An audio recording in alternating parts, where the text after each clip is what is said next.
Hey guys, नमस्कार। कैसे हैं आप लोग? उम्मीद करता हूँ आप लोग अच्छे होंगे। My self Rajesh Verma. दोस्तों, आज के एक जीएसटी में नए टॉपिक के साथ मैं हूँ और आज हम लोग समझने वाले हैं कि कंपोजिशन स्कीम, जीएसटी में जो कंपोजिशन स्कीम है वो किन किन लोगों के लिए अवेलेबल नहीं होता है। यानी कि कौन कौन से ऐसे लोग हैं, कौन कौन से ऐसे बिजनेसमैन हैं जो कंपोजिशन लेवी नहीं ले सकते उसका एडवांटेज।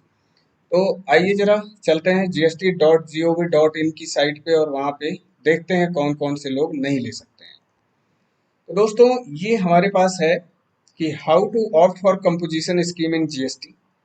पहली चीज तो ये है कि जीएसटी में कंपोजिशन स्कीम जो लेने का प्रावधान है वो उन लोगों के लिए है पहले कि जो लोग, जिन लोगों की जो टर्नओवर है वो प्रिस्क्राइब्ड लिमिट को क्रॉस नहीं करती, यानी कि 1.5 करोड़ और 75 लाख की लिमिट, एज द केस में be depending upon the state, उस बेसिस पर वो कंपोजिशन स्कीम ले सकते हैं अगर उनकी टर्नओवर प्रेस्क्राइब्ड लिमिट को क्रॉस नहीं करती है ड्यूरिंग द प्रीवियस ईयर। अगली चीज दोस्तों यहाँ पे ये है कि कुछ लोगों के लिए और बोला गया है कि वो स्पेशली किसी भी कंडीशन में वो कंपोजिशन स्कीम नहीं ले सकते हैं, चाहे उनकी प्रेस्क्राइब टर्नओवर लिमिट 1 रुपए, टर्नओवर उनकी चाहे 1 रुपए की हो या 1 लाख रुपए की या 1 करोड़ 10 करोड़ रुपए की। ठीक है, तो ऐसे लोगों के लिए कंपोजिशन स्कीम अवेलेबल नहीं होगी। तो आइए वन बाय वन सिलसिलेवार समझते हैं कौन कौन से लोग कंपोजिशन स्कीम फ्रॉम स्टार्टिंग ही नहीं ले सकते। तो पहला यहाँ पे है any supply of goods which are not liable to be taxed under this act। यानी कि ऐसी सप्लाई जो जीएसटी में कवर नहीं है। यानी कि अगर हम बात करें पेट्रोलियम प्रोडक्ट्स की, पेट्रोलियम प्रोडक्ट्स में डीजल की हम बात कर लें, हाई स्पीड डीजल की बात कर लें, एविएशन टरबाइन फ्यूल की बात कर लें, पेट्रोल की बात कर लें। ठीक है, तो ये सारे जो पेट्रोलियम प्रोडक्ट हैं वो जीएसटी से बाहर हैं और तो इसका मतलब ऐसे लोग कंपोजिशन स्कीम नहीं ले सकते हैं। ठीक है, अगला, inter state outward supply of goods. यानी कि अगर कोई बिजनेसमैन एक राज्य से दूसरे राज्य में गुड्स को बेच रहे हैं, माल को बेच रहे हैं, तो एक राज्य से दूसरे राज्य में बेचने के लिए उन्हें कंपोजिशन स्कीम नहीं अवेलेबल हो पाएगा, यानी कि वो कंपोजिशन स्कीम नहीं ले सकते। अगला है supply through electronic commerce operator who are required to collect tax under section 52।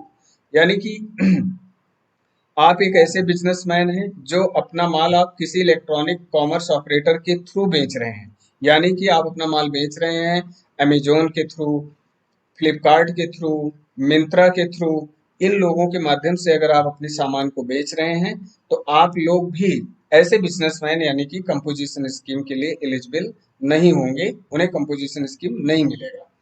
आगे बात करते हैं a manufacturer of notified goods. यानी कि कुछ गुड्स को जीएसटी काउंसिल ने जो है नोटिफाई किया हुआ है कि अगर इस गुड्स के मैन्युफैक्चरर हैं आप, तो आप कंपोजिशन स्कीम नहीं ले सकते। तो आइए जरा देखते हैं सबसे पहले तीन कि वो नोटिफाइड गुड्स कौन कौन से होते हैं।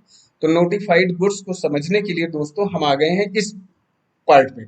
अब यहाँ पे आपको ये समझना होगा कि कौन कौन से नोटिफाइड गुड्स हैं।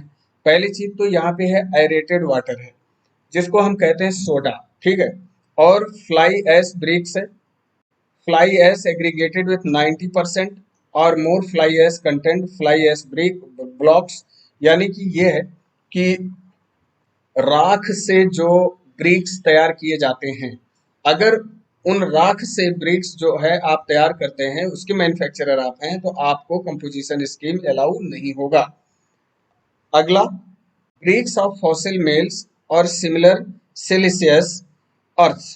तो इसका मतलब ये हुआ दोस्तों कि जो मिट्टी वगैरह से आप ब्रिक्स बनाते हैं, जो बिजनेसमैन मिट्टी से ब्रिक्स बनाते हैं उनको भी कंपोजिशन स्कीम अलाउ नहीं होगा। अगला, बिल्डिंग ब्रिक्स, अर्थन और रूफिंग टाइल्स। ब्रिक्स या टाइल्स, अगर हम साधारण शब्दों में बात करें कि जो लोग सोडा की मैन्युफैक्चरिंग करते हैं, ब्रिक्स बनाते हैं, रूफिंग करते हैं। ठीक है, और अगला एक यहाँ पे जो है मेंशन नहीं है, वो है आपका जो कहते हैं टोबैको प्रोडक्ट्स। अगर आप मैन्युफैक्चर करते हैं तो आपको भी कंपोजिशन स्कीम, ऐसे मैन्युफैक्चरर को भी कंपोजिशन स्कीम अलाउ नहीं होगा। तो ये सारे कुल मिला के जो है दोस्तों, ये है नोटिफाइड गुड्स। तो वही यहाँ पे कहा गया है कि जो नोटिफाइड गुड्स की मैन्युफैक्चरिंग करते हैं उनको कंपोजिशन स्कीम अलाउ नहीं होगी। ओके, अगला जो यहाँ पे है a casual dealer. Casual dealer का मतलब है कैजुअल सप्लायर कह सकते हो आप। जैसे किसी पर्टिकुलर ओकेजन पे वो केवल सप्लाई करते हैं। लाइक बात करें अगर जैसे किसी ट्रेडिशनल फेयर में कोई उन्होंने एग्जीबिशन लगाया हुआ है, तो इस तरीके की एक्टिविटी में अगर कोई सप्लायर इंगेज है तो कैजुअल टैक्सेबल डीलर जो है, कैजुअल डीलर जो हैं उनको भी कंपोजिशन स्कीम अलाउ नहीं होगा। अगला है non resident foreign tax payer, NR. NRTP उसे कहते हैं, नॉन रेजिडेंट टैक्स पेयर।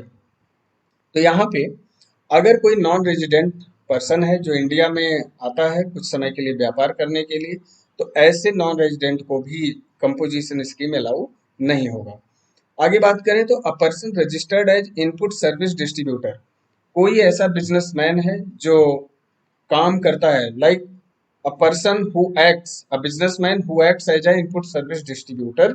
तो ऐसे इनपुट सर्विस डिस्ट्रीब्यूटर को जो है कंपोजिशन स्कीम अलाउ नहीं होगी। अब इनपुट सर्विस डिस्ट्रीब्यूटर की अगर हम बात करें तो यहाँ पे सर्विस कंपोनेंट की बात की जा रही है, यहाँ गुड्स कंपोनेंट की बात नहीं हो रही है।